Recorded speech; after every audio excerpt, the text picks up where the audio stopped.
नमस्कार दर्शकबिन, यहाँलाई स्वागत छ कार्यक्रम रूपान्तरमा। मनुष्याणां सहस्रेषु कश्चित् एतति सिद्धये यततामपि सिद्धानां कश्चिन्नं वेत्ति तत्त्वतः। तपाईको गीतामा भगवान श्रीकृष्णले के कुरा चाहिँ भन्नुहुन्छ भनेदेखि 7औं अध्यायको 3औं नम्बरको श्लोकमा मनुष्याणां सहस्रेषु कश्चित् एतति सिद्धये, जस्तो हजारौं मान्छेहरूमा कोही एक चाहिँ मेरो बाटोमा लाग्छ, मलाई प्राप्त गर्नको लागि लाग्छ। यततामपि सिद्धानां कश्चिन्नं वेत्ति तत्त्वतः। त्यसरी लागेका मान्छेमध्ये पनि हजारौं मान्छेमध्ये पनि कोही एकले मात्र मलाई प्राप्त गर्दछ भनेर भगवान श्रीकृष्णले गीतामा भन्नुभएको छ। यसलाई थोरै बुझौँ।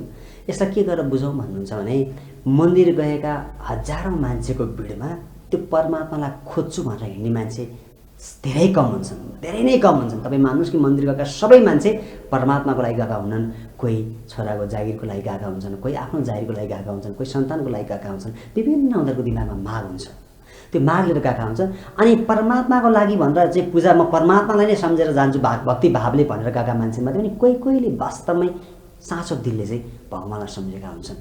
त्यस कारणले चाहिँ हामी के देख्छौँ अध्यात्मको मार्गमा भन्नुहुन्छ भने ओहो यो त अध्यात्ममा लागेको 10 वर्ष भयो, 20 वर्ष भयो, 30 वर्ष भयो, 40 वर्ष भयो भनेर हुन्छौँ। तर वास्तवमा हामीले सधैँभरि याद गर्नुपर्ने कुरा के छ भने त्यसरी हिँडेका सबै मान्छे त्यो ईश्वरलाई नै खोज्न हिँडेका हुँदैनन्। र अर्को बडो गजबको कुरा, त्यो हिँडेका मान्छेमध्ये पनि ईश्वरै खोज्छु भनेर हिँडेको एउटा चाहिँ टिममा पनि कोही कोहीले मात्र प्राप्त गर्छन्। किन? एक्जाम्पल म तपाईँलाई बुझाउँछु। राष्ट्रपति हुन सबैजना मान्छे सक्छन्। नेपालको नागरिक नेपालको राष्ट्रपति हुन सक्छ, सबै मान्छे योग्य छन्। अनि त्यो योग्य हुँदाहुँदै पनि अब त्यसको लागि त चुनावमा लड्नु पर्यो, पार्टीमा लाग्नु पर्यो, धेरै मान्छे लाग्छन्। फेरि त्यो लागेका मध्ये पनि कोही एक चाहिँ एकपटकमा राष्ट्रपति हुन्छ भने जस्तै ईश्वरको बाटोमा हिँडेका सयौं मान्छेमध्ये कोही एउटाले मात्र भेटाउँछ। यसमा चाहिँ विभिन्न कारण हुन्छन्। यसमा चाहिँ पूर्वजन्मको कर्म, यो जन्मको उसको सत्कर्म, यो जन्ममा उसले कति कर्महरू गरेको छ, हिजोको चाहिँ पूर्वजन्ममा उसले कति सत्कर्म गरेको छ, त्यो सत्कर्म, यो जन्मको कर्म र आजको उसको लगाव कतिको गहिरो छ, यसको आधारमा चाहिँ उसले प्राप्त गर्दछ।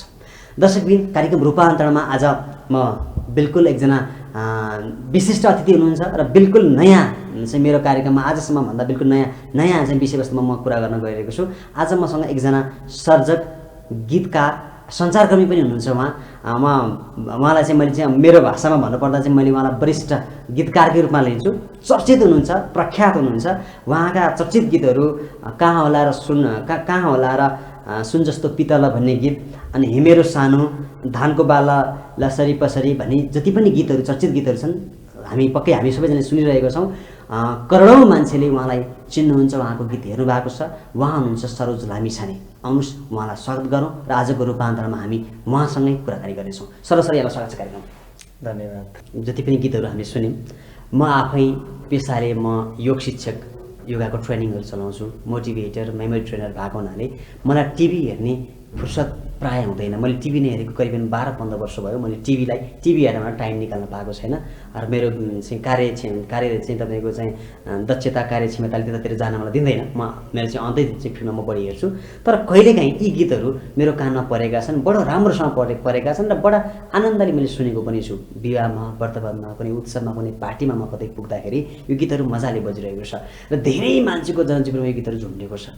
यहाँसम्म पुग्दाखेरि मेरो तपाईँलाई पहिलो प्रश्न के छ भने के लाग्छ सर, कुनै दिन मेरो गीत यसै गरी चाहिँ आम नेपाली 3 करोड नेपालीबाट पुग्छ भन्ने यहाँले सोच्नु भएको थियो? पहिलो प्रश्न म यहाँ गर्छु।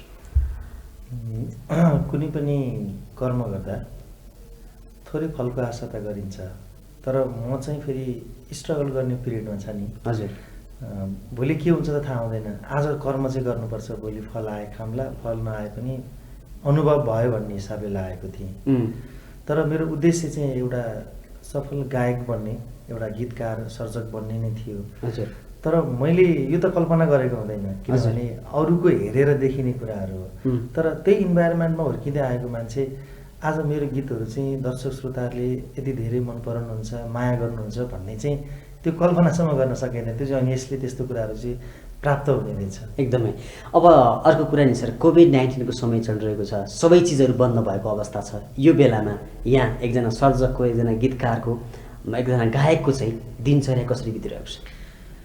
अहिले सधैँ भन्छन् कोठाभित्रै बसौँ, हजुर, मास्क लगाउँ, सेनिटाइजर लगाउँ, होइन। अब यो चाहिँ कोभिडलाई नियन्त्रण गर्ने अरू उपाय नै छैन, हामी यसबाट बस्नुपर्छ भन्ने अवस्थामा मेला महोत्सव सबै बन्द भइसक्यो। होइन। अब विभिन्न कार्यक्रमहरू सबै ठप्प भइसक्यो। यसले गर्दाखेरि चाहिँ अब सिर्जना गर्ने कामलाई त यसले रोकेन। हजुर। सिर्जना गर्ने, गीत लेख्ने, गाउने, रेकर्ड गर्ने कामलाई त रोकिएको छैन। आफ्नो काम निरन्तर भइरहेको छ। तर जब हामी दर्शकहरू माझमा हामी जाने अवसर चाहिँ ठ्याक्कै बन्द भएको छ। त्यो दिनको प्रतीक्षा गरिरहेको छु जुन दिन दर्शकहरूले प्रत्यक्ष रूपमा माया गर्नुहुन्छ, माया गर्ने अवसर मिल्छ, हामी सधैँ उहाँहरूसँग नजिक रहने अवसर मिल्छ। त्यो दिनको पर्खाइमा छ। भनेपछि आफ्नो क्षमतालाई तिखारेर बस्नु भएको छ, हतियारलाई धार लगाएर बस्नु भएको छ भोलिका जाँदाको दिनमा होइन त? अवश्य। एकदमै खुसी लाग्यो सर। अब यो तपाईँले भनिरहँदाखेरि जस्तो चाहिँ एउटा जमाना के थियो भन्नुहुन्छ भने यो चाहिँ गीत सङ्गीतका कुराहरू होइन, मुभीका कुराहरू भनेको चाहिँ बाबु यो हबीमा राख है, आफ्नो एउटा हबी हो, तर यसरी खाएर यसमा लागेर चाहिँ जीवन गुजारा चल्दैन है, जीवनमा प्रगति गर्न सकिँदैन भनेर चाहिँ भन्थे हामीभन्दा अग्रजले हामीलाई त्यसरी सम्झाउँथे भने तपाईँ अहिले आउँदा हिजोकै स्ट्रगलबाट आजसम्म आउँदाखेरि चाहिँ सर के लाग्छ, नेपालमा गीत गाएरै राम्रोसँग बाँच्न सकिन्छ के लाग्छ? म चाहिँ मेरो घर परिवारले, मेरो आफन्तहरूले एक्सपेक्टेसन नगरेको कलाकारिता जगतमा, हजुर, त म आफैलाई पनि मैले फिल गरेको थिइनँ। हुन त मैले यो ठुलो सफलता, ठुलो इतिहास रचेँ भनेर म भन्दिनँ। म एउटा सङ्घर्ष गर्ने एउटा सङ्गीतको विद्यार्थी नै हो होइन, म सिक्ने क्रममै छु। तर पनि के लाग्छ भने आजसम्म आउँदा चाहिँ जब दर्शकहरूले दिएको अपार माया, आशीर्वाद, शुभेच्छा छ नि, र मैले चाहिँ जब म भावनामा डुबेर आफ्ना गीतहरू सिर्जना गर्छु नि, त्यो गरिसकेपछि मलाई के लाग्छ भने साँच्चीकै म क्षेत्रमा चाहिँ लागेर राम्रो गरेछु भन्ने मलाई कहिलेकाहीँ गर्वको महसुस हुन्छ होइन। हजुर। तर हिजो म यहाँसम्म नआउँदा त मलाई कसैले पनि एक्सपेक्टेसन गरेर अपेक्षा गरेकै थिएन। तर अहिले पनि म के नगरेँ ल हेर भनेर भन्न त चाहन्न। म एउटा सङ्गीतको विद्यार्थी हो, केही नै अझै गरिरहेको छु। मेरो एउटा पहिलो पाइलो नै अगाडि बढेको छ, मैले धेरै पाइलाहरू अगाडि सार्नु छ होइन। त्यो भएका कारण चाहिँ अब हेरौँ भोलिका दिनसम्म कहाँसम्म पुग्न सकिएला होइन। तर दर्शक श्रोताले जतिसम्म हामीलाई बचाउन सक्नुहुन्छ, बचाइराख्नुहुन्छ, त्यतिसम्म हामीले आफ्नो निरन्तरता दिने है। सर मेरो के जानेको भने आजभन्दा भनौँ न 12-15 वर्ष अगाडिसम्म चाहिँ जतिखेर युट्युब त्यति चलेको थिएन, त्यो बेलामा चाहिँ हामी सिडीहरू, क्यासेटहरू बेचेर चाहिँ भनौँ न त्यो एउटा चाहिँ गायकलाई, सर्जकलाई त्यो चाहिँ उहाँहरूको लागि आर्थिक अवस्थाको लागि त्यो पनि चाहिन्थ्यो होइन, उहाँको आर्थिक रूपान्तरणको लागि। भने आजको दिनमा चाहिँ सर के छ, सजिलो भएको छ कि हिजोभन्दा आज सजिलो हो या गाह्रो हो? त्यही कुरा जोड्दै थिएँ म। हिजोदेखि आजसम्म लाग्दाखेरि जस्तै एउटा प्रोफेसनली भइसकेको मान्छेलाई जब आफ्नो सिर्जना बिकाउन सकिन्छ, जब दर्शक श्रोता र अरू कलाकार सहयात्रीहरूले मन पराउनुहुन्छ, पत्याउनुहुन्छ, आफ्ना सिर्जना बेच्ने नै हो। हजुर। सिर्जनाको त मूल्य हुँदैन, तर परिश्रमको मूल्य हुन्छ। पक्कै पनि। हजुर। कलमको, कापीको, मेहनत, मसीको र मेहनतको परिश्रम लिने हो। हजुर। कुनै पनि कला र बौद्धिकताको कुनै मूल्य हुँदैन, त्यो बहुमूल्य छ होइन। त्यो भएका कारण चाहिँ अहिले पछिल्लो स्थितिमा, पछिल्लो समयमा हिजोका दिनमा युट्युबबाट कमाइ हुन्छ भन्ने धेरै मान्छेलाई थाहा थिएन। मैले रेकर्ड गरेको गीत सेकेन्ड पर्सनलाई, जसले युट्युबको खेती गरिरहेको छ, पैसा आउँछ भन्ने उसलाई मात्र थाहा हुन्थ्यो। अरू कलाकार जसले इन्भेस्ट गर्छ, सिर्जना गर्छ, त्यसलाई थाहा हुँदैन थियो। हिजो धेरैले कमाए, सेकेन्ड पर्सन, थर्ड पर्सनहरूले धेरैले कमाए, धेरैको परिश्रम बेचेर कमाए। पछिल्लो समय थाहा भयो अब युट्युबबाट आउने रहेछ भन्ने थाहा भयो। सिडीको जमाना गयो, अडियो क्यासेटको जमाना गयो। म त अडियो क्यासेटबाटै सुरुवात गरेको मान्छे, 2,000 अडियो क्यासेट बेचेर निरन्तरता दिएको मान्छे। र पछिल्लो समय युट्युबबाट चाहिँ केही पैसा अलिअलि आर्जन हुने रहेछ, सोचे जस्तो त हुँदैन होइन। तर आफूलाई चाहिँ आफूले मेहनत गरे जस्तो, परिश्रम गरे जस्तो त्यो प्रतिफल त पाइँदैन। तर पनि थोरै भए पनि आफूले मेहनत गरेको 2 रुपियाँ नै आए पनि गर्व लाग्दैन होइन। अब एउटा प्रोफेसनल बनाइसकेको, प्रोफेसनली बिकिसकेको र कमर्सियली कलाकारलाई हाइट बनाइसकेपछि चाहिँ आफ्नो सृजना बेचेर स्टेज प्रोग्रामहरूबाट बाँच्नलाई चाहिँ सजिलो छ। हजुर। मलाई चाहिँ ठिकै छ होइन। म चाहिँ हाइफाई गरेर बाँचेको छु सङ्गीत क्षेत्रमा भन्न सक्दिनँ। तर अब आउने कलाकारहरूलाई चाहिँ प्रोफेसनली भएर कमर्सियली रूपमा बाँच्नको लागि चाहिँ कठिन छ, किनकि केही एउटा नयाँ सिस्टम, नयाँ तरिका कुनै एउटा त्यस्तो आएन भने चाहिँ यही स्थितिले चाहिँ अलिक गाह्रो होला सर। जस्तो हामी नेपाली गीत सङ्गीतलाई माया गर्नुपर्छ, नेपाली लोकदोरी र नेपालको कल्चरलाई माया गर्नुपर्छ भनिरहँदाखेरि बिचमा एउटा खाडल परेको थियो कि राम्रा गीतहरू बजारमा नआएका र दर्शक श्रोताले चाहिँ तपाईँको चाहिँ हिन्दी गीतमा र हिन्दी इङ्ग्लिस अरू गीतमा चाहिँ बढी ध्यान दिँदाखेरि चाहिँ माया गर्नुपर्छ भनेर भनिन्थ्यो होइन। तर पछिल्लो समयमा चाहिँ लोकगीतहरू पनि मान्छेको जनजीवनमा झुन्डिँदाखेरि के लाग्छ सर, माया गर भन्नै पर्दैन नि होइन? र यदि हामीले चाहिँ क्वालिटी दिन सक्यौँ भने के लाग्छ यहाँलाई? अवश्य पनि। हिजो अहिले पनि कतिपय ठाउँमाहरू बाह्य संस्कृतिहरूको बढी प्रभाव भएको छ हाम्रो नेपालमा होइन। हजुर। तर नेपाली लोकगीत लोकसङ्गीत भनेको त हाम्रो देशको पहिचान हो। एकदमै हाम्रो कला संस्कृति मौलिकता वेशभूषा आदि इत्यादि चिजहरू हामीले बचाएनौँ भने अरूले त बचाउँदैनन् होइन। त्यसैले पनि हिजो दर्शकहरूले हिन्दी गीतहरू सुन्ने इङ्ग्लिस गीतहरू सुन्ने गर्नुहुन्थ्यो। अहिले लोकगीतको प्रभाव कम्तीमा पनि मैले अब थाहा पाएँ बुझेअनुसार चाहिँ 90% चाहिँ लोकगीतको प्रभाव नेपालमा बढेको मैले पाएको छु। हजुर। कतिवटा जिल्लामा घुम्नुभयो सर तपाईँ अहिलेसम्म? स्टेज प्रोग्रामहरू कतिवटा भयो होला अहिलेसम्म यसो अन्दाजन भन्दाखेरि? घुम्न त म लगभग नेपालको अब 50-60वटा जिल्ला त घुमिसकेँ। हजुर हजुर। 50-60वटा जिल्ला घुमिसकेँ। कस्तो छ भने फेरि हाम्रो मध्यपूर्वाञ्चल क्षेत्रमा चल्ने भाकाहरू भौगोलिक क्षेत्रले पनि देशको चाहिँ हाम्रो नेपालको चाहिँ प्राय सबै कुना कुनामा सुनिन्छ भनेर म भन्न सक्दिनँ। सुन्नु होला मन पराउनु होला त्यो आफ्नो ठाउँमा छ। तर मैले एनालाइसिस गरेको मैले बुझेअनुसार चाहिँ त्यो भाषाले पनि भौगोलिक क्षेत्रले पनि फरक पार्दो रहेछ होइन। तर जे होस् नेपाली लोकगीत लोकसङ्गीत चाहिँ नेपालको जुनसुकै कुनामा पनि कुनै न कुनै कोणबाट चाहिँ सुन्नुभएको हुँदो रहेछ। त्यसमा चाहिँ एकदमै खुसी लाग्छ। त्यो भएको हिसाबले चाहिँ अब घुम्ने अवसरहरू प्राय मिलिरहेको एकदम मिलिरहेको छ होइन। अब अर्को कुरा नि छ जस्तो पछिल्लो समयमा एउटा आवाज कस्तो आएको छ भनेदेखि लोकदोहोरीमा कहीँ चाहिँ अश्लीलता भित्रियो होइन, कहीँ अराजकता भित्रियो भनेर यता कता देखेको पनि छ सुन्नेको पनि छ होइन, कहिलेकाहीँ यस्तो भएको पनि छ, पछिल्लो समयमा यो बढेको पनि छ भनेर भनिन्छ। तपाईँको विचारमा होइन तपाईँको यी गीतहरूमा कहीँ पनि यस्तो छैन, धेरै मान्छेले मन पराएका छन् रुचाएका छन्, यो कुरालाई रोक्नको लागि भनौँ न यो भित्र पनि एउटा अराजकता रोक्नको लागि चाहिँ एउटा सिस्टमेटिक ढङ्गले अगाडि बढ्नको लागि के गर्नुपर्छ? सबभन्दा पहिला कलाकार त आफै जिम्मेवार हुनुपर्छ। लोकगीत लोकसङ्गीत भनेको त हरेक दर्शक श्रोताको मनोभावनालाई बुझ्नु न हो। जस्तो मलाई परेको पीडा तपाईँले मलाई परेको पीडालाई तपाईँले ठ्याक्कै बुझेर त्यही पीडालाई तपाईँले उतारेर गाइदिनु भयो भने मलाई आनन्द लाग्छ एकदमै होइन। गीत सङ्गीत र सिर्जना भनेको मान्छेको यथार्थ जीवनसँग लजिक हुने चिजहरूलाई हामीले ल्याउने नै हो होइन, विषयवस्तुसँग जोड्ने नै हो। त्यो भएको हिसाबले अब अश्लीलता भन्ने चिज चाहिँ पछिल्लो समय मान्छे कमर्सियल्ली भएर मान्छे आफू बिगाउनको लागि अथवा अलिकति बढी प्रभावित पार्नका लागि त्यो चिज भित्रिएकै हो। त्यसलाई विकृति विसङ्गति भनिन्छ। त्यो अश्लीलता मात्र होइन, विकृति विसङ्गति आफूलाई बिगाउन मान्छेले सस्तो लोकप्रियताका लागि धेरै गर्छन् के। तर त्यो त राम्रो त्यो त क्षणिक लोकप्रियता हो। तर आफूलाई दिगो भइराख्न बचाइराख्न टिकाइराख्न चाहिँ हरेक मान्छेको जनको मन र मस्तिष्कलाई छुने खालका र गाउँलेपनका परिवेशलाई समेट्ने लोक भाकाहरू सिर्जना गर्न सक्यो भने चाहिँ त्यो मौलिकतालाई बुझ्न सक्यो भने चाहिँ हामीले हाम्रो नेपाली लोकगीत लोकसङ्गीतको वृद्धि र विकास गर्न सक्छौँ। हिजो अश्लीलता थियो, पछिल्लो समय बिस्तारै फेरि मौलिकतातिर ढल्केको छ मैले बुझेअनुसार चाहिँ।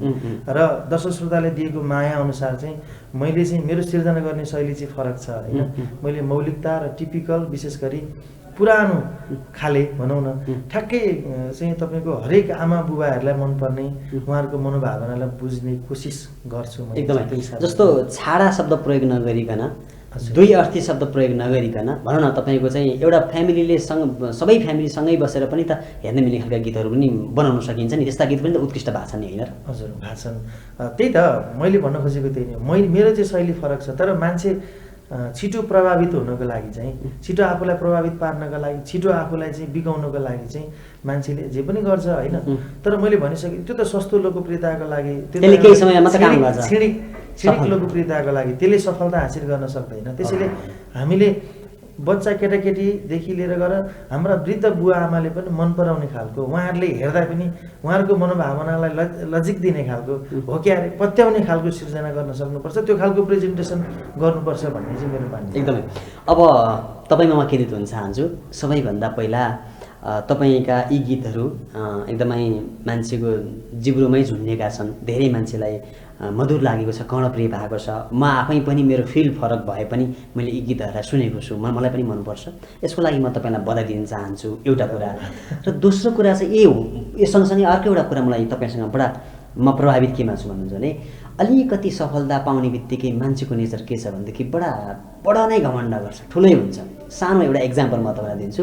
फोनमा नमस्ते सर नमस्कार भन्नु नि, नमस्ते आराम हुनुहुन्छ, आराम अनि के छ सर बडा गजब त्यो हुन्छ नि त्यो उसले चाहिँ त्यहाँ कुनै शब्दहरू थप्दैन बोल्दाखेरि पनि बडा घमण्ड देखिन्छ धेरै मान्छेको कहिलेकाहीँ हामी पनि त्यसबाट गुज्रियौँ होला तर मैले तपाईँसँग फोन गर्दा या तपाईँसँग कुरा गर्ने सबै मान्छेले चाहिँ तपाईँको चाहिँ सरोज भन्ने मान्छे चाहिँ तपाईँ घमण्डी छैन है बडा चाहिँ फिलै त्यस्तो हुन्छ यतिको सफलता प्राप्त गर्दा पनि तपाईँले चाहिँ आफ्नो अहङ्कारलाई बचाउन सक्नु भएको छ देखिएको छैन तपाईँको अहङ्कारले मान्छेलाई पीडा भएको छैन यो कला तपाईँले कहाँ सिक्नु नठाडिकन भन्नुहोस् अब कला त कसरी भन्ने अब आफूभन्दा धेरै दिग्गज धेरै बौद्धिकता हासिल गरेका मान्छेहरूसँगको रिलेसन सम्बन्ध नै हो होइन किनभने मैले पनि यही इन्भाइरोमेन्टबाट सिकेर आएको हो म चाहिँ धेरै दुःख गरेर हुन्छ नि धेरै स्ट्रगल गरेर म चाहिँ आफ्नै परिश्रमले मैले यो स्थान हासिल गरेको भएर चाहिँ सायद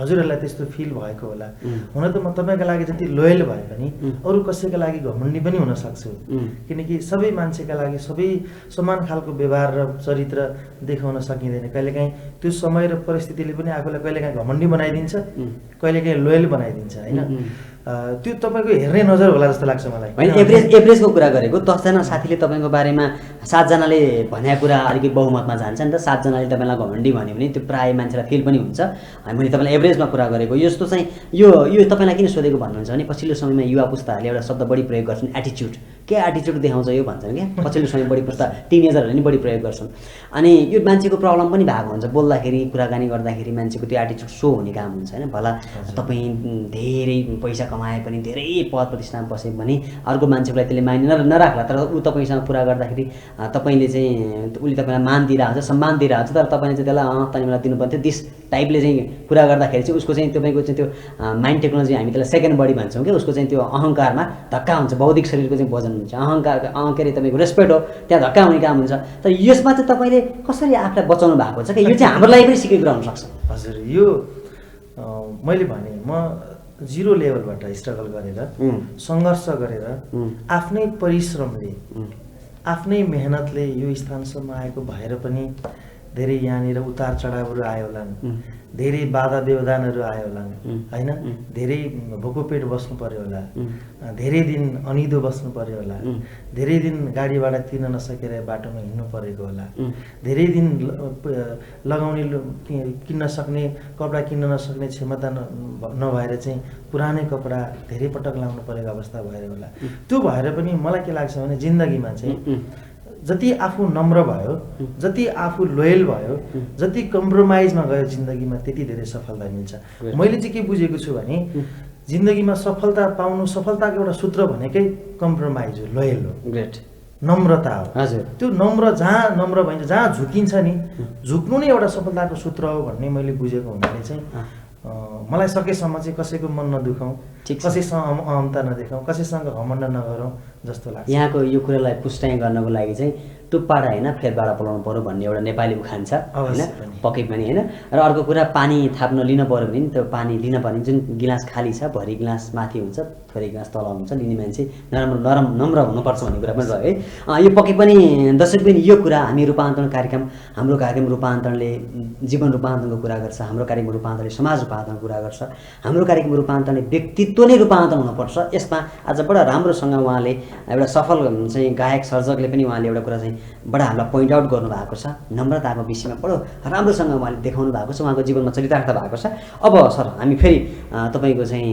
जीवनको रूपान्तरमा आउन चाहन्छौँ जस्तो चाहिँ झुसिल किराबाट पुतली बन्दाखेरि बिचमा एउटा स्ट्रगल हुन्छ कि एउटा सङ्घर्ष हुन्छ होइन हिजो तपाईँको चाहिँ हिजोको सरोज होइन हिजो सरोजलाई ओ सरोजै भन्थ्यो होला ती साथीभाइ थिए ती सबै डाँडा काँडा पाखा पखेर होइन हामी पनि त्यही गाउँमा हुर्केको मान्छे तपाईँ त्यो बेलाको मान्छे सरोज अनि बिचमा सङ्घर्ष गर्नुभयो अनि आज सरोज रूपान्तरित भएर सरोजको आज एउटा आइडेन्टिटी भन्दाखेरि बिचको त्यो अवधि छ नि सर जीवन रूपान्तरण यो कारणले म रूपान्तरित भएँ भन्ने कुनै खालको तपाईँको अनुभव छ सर घटना यो खालले भन्दा पनि अब बिचमा सङ्घर्षकै कुराहरू आउँछन् एकदमै पक्कै पनि छ सङ्घर्ष बिनाको सफलता सार्थकता छैन हजुर र सङ्घर्ष बिना सफलता पनि हुँदैन हजुर अरूले दिएको सफलता र आफूले पाएको सफलता धेरै फरक पर्छ होइन यो बिचमा अब अनुभव त धेरै नै अनुभवहरू छन्, तर यो अनुभव मैले तपाईँसँग व्यक्तिगत रूपमा अहिले बताएर र दर्शकहरूलाई मैले बताएर म त भ्याउँदिनँ, हजुर, किनकि हामीसँग समय छैन। तैपनि कुनै एउटा त्यो अनुभव चाहिँ मैले भने नि धेरै पटक आफ्ना भनिएकाहरू पनि धेरै पटक एउटा भनिन्छ एउटा मैले एउटा मनमा एउटा चिज आएको थियो मलाई। हजुर, मैले फलामको हाँगो भनेर समाएको थिएँ। हजुर, रबरको परेछ। हजुर, फलामको हाँगो त फलाम त यति बलियो हुन्छ, हजुर, आफूभन्दा पनि बलियो हुन्छ, तर रबरको हाँगो भइदियो भने के हुन्छ, जसलाई मैले भरोसाको एउटा भरोसा छ भनेर मैले त्यसलाई समातेँ फलाम ठानेर, तर त्यो चाहिँ रबरको रहेछ भनेर एउटा चाहिँ थिम लेखेको थिएँ क्या मैले। वास्तवमा त्यो चिजबाट पनि धेरै कुराको अनुभव हुन्छ। जो मान्छेलाई मैले चाहिँ जति मान्छेहरूलाई मैले आफू भनेर विश्वास गर्छु नि, ती फलामका थिए, तर मैले फलामका भनेर मैले चाहिँ विश्वास गरेँ, तर त्यो चाहिँ आखिर रबरको परेछ भनेको ऊ जता पनि फर्किने। आखिर मैले आफ्नो भनेर सोचेको थिएँ, त्यो नै आफूप्रति खण्डिने रहेछ होइन, आफू विरुद्धमा लाग्ने रहेछ। त्यो चाहिँ जति सफलता पाउँदै गयो नि त्यति चाहिँ दुश्मनीहरू चाहिँ कमाइदो रहेछ क्या। कसैसँग नराम्रो पनि भन्न नपर्ने, कसैलाई नराम्रो गर्नु पनि नपर्ने, नमिठो बोल्दिन पनि नपर्ने, कसैको नखाइदिन पनि नपर्ने, तर थोरै आफ्नो अलिकति प्रगति बढ्दै जान्छ नि त्यसै आफ्नाहरू पनि पराइ हुँदै जाँदो रहेछ क्या। त्यहाँबाट पनि मैले धेरै कुरा सिकेँ। ओके, अनि सर तपाईँ अहिले भन्नुभयो नि चोट, यो चोटबाट मलाई रूपान्तरमा प्रेरणा दियो, आफ्नो जीवनमा रूपान्तरमा प्रेरणा दियो भन्नुहुन्छ नि, तर यही चोट चाहिँ छैन सर, कोही यही चोट पाएर फेरि आत्महत्या गर्छ। हजुर, कुरो बुझ्नु, कोही यही चोट पाएर चाहिँ ड्रग खान्छ, त्यसै ड्रग खायो मैले त्यसै रोइसकेको हो, मलाई चाहिँ बाउले यसो भन्यो, आमाले यसो भन्यो, अथवा फलानुले यसो भन्यो, डिसानले यसो मेरो आफन्तले यसो गऱ्यो भने भन्छ। अनि फेरि कोही त्यही चोट पाएर चाहिँ कोही तपाईँको भनौँ न तपाईँको त्यही चोट पाएर चाहिँ कोही चाहिँ तपाईँको चाहिँ हिरा बन्ने बाटोमा जान्छ, अनि त्यो कोही त्यही चोट पाएर चाहिँ फेरि जीवन सिद्धाउने किरा बन्ने बाटोमा जान्छ। सर चोट पाउँदाखेरि चाहिँ सोच्नु चाहिँ कस्तो पर्ने रहेछ? कतिपय मान्छेहरूले त हजुरले भने जस्तै हुन्छ नि, जब मान्छे अन्तिम बिन्दुमा पुग्छ नि त्यहाँबाट अब आफ्नो गन्तव्य नै नदेखेपछि, अब त्यहाँबाट छिचोलिने बाटै नदेखेपछि मान्छेले मृत्यु रोज्ने हो होइन, आफूलाई सकाउने हो नि त। मलाई चाहिँ के लाग्छ भने सकिनु त अभियसली छ नि त, जन्मेको मर्नलाई हो, तर मर्नु छ भने हामी यो दिन मर्छौँ भने थाहा पाएको भए त हामीले किन आज दुःख गर्नु पर्दैन, माया प्रेम नै हुँदैन थियो हो कि न। हामी यो दिन मर्छौँ भन्ने हामीलाई थाहा नभएर हामीले यत्रो स्ट्रगल गर्नु परेको, एकदमै यत्रो चाहिँ हामीले भविष्य बनाउनु परेको, नाम कमाउनु परेको। जहिले पनि जिन्दगीमा राम्रो काम गरेरै आफूलाई स्थापित गरेरै मर्नु त अभियसली छँदैछ।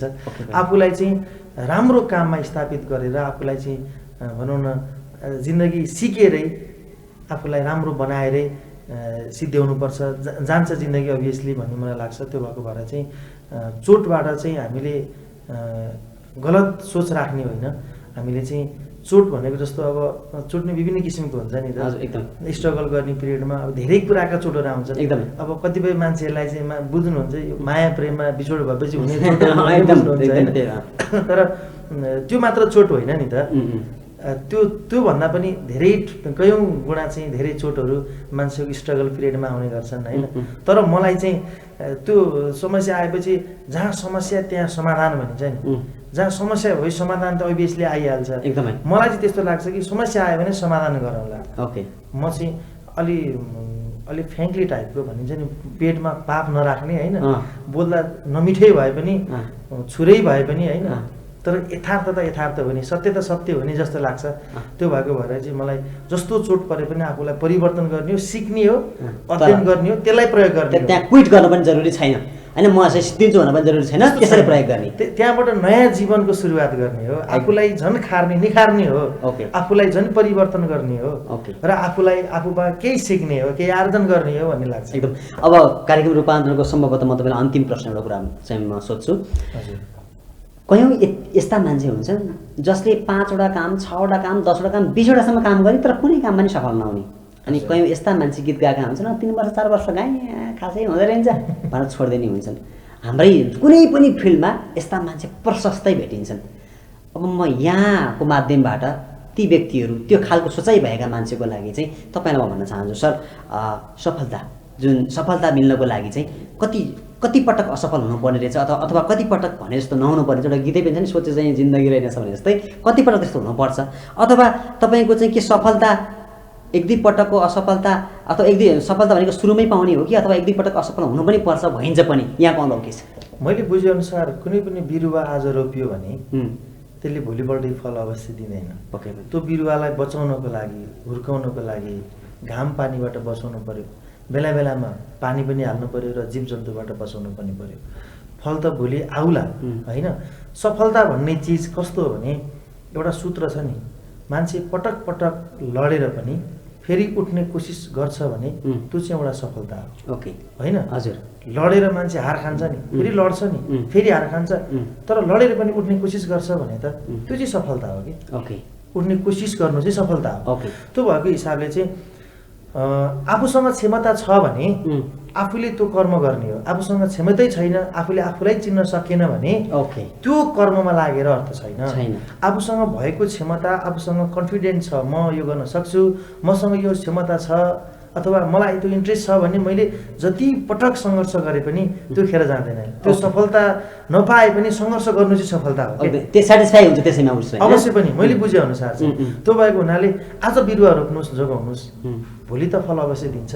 आज लड्नुभयो फेरि उठ्नुहोस्, सफलता चाहिँ त्यो उठ्ने कोसिस गर्नु चाहिँ सफलता हो नि त। त्यो भएको भएर आफूलाई चिनेर आफ्नो क्षमता र आफ्नो योग्यता अनुसार आफूलाई लागेको इन्ट्रेस्ट लागेको फिल्डलाई, इन्ट्रेस्ट लागेको कामलाई कर्म गरिरहनुहोस्, सफलता एक दिन अवश्य। पक्कै पनि यहाँको अन्तर्वार्तामा सायद अलिक बेग्लै किसिमको अन्तर्वार्ता आज हामीले गरिरहेछौँ। आज तपाईँसँग हामीले जीवन रूपान्तरण सफलतासँग मनोविज्ञानसँग सम्बन्धित कुराहरूको बारेमा चर्चा गरिरहेछौँ। सर, कार्यक्रम रूपान्तरणको निर्धारित समय सिद्धिसकेको छ होइन। जानुभन्दा अगाडि कृपया यहाँको मुखबाट एउटा दुईवटा यहाँको गीतको कुनै टुक्का चाहिँ प्लिज, के भन्छ त्यसलाई, टुक्का भन्न आएको छ, एउटा दुईवटा कुनै लाइन चाहिँ हामी सुन्न चाहन्छौँ। हे पहिलो भेटमै हे मेरो सानो लाइरहेछ लाज त छुट्ने मनै थिएन जत तिम्रो माया हे मेरो सानो छ मलाई छन त मेरो माया छ छैन भन त ए मेरो माया छ छैन भन त। Thank you very much sir, कार्यक्रम रूपान्तरणको लागि यहाँले अमूल्य समय दिनुभयो, बडा व्यस्त समयका बावजुद समय निकाल्नुभयो। कार्यक्रम रूपान्तरण र विद्रोह फियाल तपाईँलाई यसप्रति बडा अनुग्रहित छ, बडा चाहिँ तपाईँलाई कृतज्ञता ज्ञापन गर्दै कार्यक्रम रूपान्तरणबाट बिदा हुन चाहन्छु। धेरै धेरै धन्यवाद यहाँलाई पनि, यो अमूल्य समय मलाई खर्चिएर दिनुभयो र यहाँले यति धेरै भावनामा डुबेर के भावनात्मक के जीवनशैलीका रूपान्तरणका कुराहरू जोड्नुभयो। म त्यति धेरै विज्ञता होइन, म एउटा सङ्गीतको विद्यार्थी मात्रै हो। यसका लागि हजुरलाई विशेष धन्यवाद। र आजसम्म मैले जति मिडियाहरूमा इन्टरभ्यू दिएँ, गफगाफ गरेँ, त्योभन्दा केही पृथक मैले महसुस गरेँ। त्यसको लागि तपाईँलाई हार्दिक बधाई छ, किनकि हजुर पनि मेरो मनमा बस्नुभएको छ र हरेक दर्शकहरूको मनमा बस्नुभएको छ। र सम्पूर्ण दर्शकहरूलाई पनि धन्यवाद। मेरो फिल्ड हो कि होइन मैले भनेको मिल्यो कि मिलेन म त जान्दिनँ, तर कुरा गर्ने क्रममै मैले सिकेका कुराहरू हुन्। केही कुराहरू अनुभवमा, केही कुराहरू सुनेर, केही कुरा अध्ययन गरेर। यसको लागि कमी कमजोरी भएको रहेछ भने यहाँहरूप्रति क्षमा प्रार्थी छु र यो अमूल्य समयका लागि विदुर सरलाई हृदयदेखि धन्यवाद र दर्शकहरूलाई पनि हेरिदिनु भएकोमा र हामीलाई साथ दिनुभएकोमा thank you Saroj sir, thank you very much. दर्शकबिन, कार्यक्रम रूपान्तरण आजलाई यति नै। आज हामीले गायक तथा सर्जक सरोज लामिछाने सरसँग कुराकानी गऱ्यौँ। उहाँसँग कुराकानी यहाँलाई कस्तो लाग्यो कृपया हजुरहरूले कमेन्टमा कमेन्ट गर्नुहोला। कार्यक्रम रूपान्तरणबाट आज कार्यक्रम प्रस्तुता म विद्रोह फियाल र आजका मेरा अतिथि सरोज लामिछाने, हामी दुवैजना बिदा चाहन्छौँ। नमस्ते।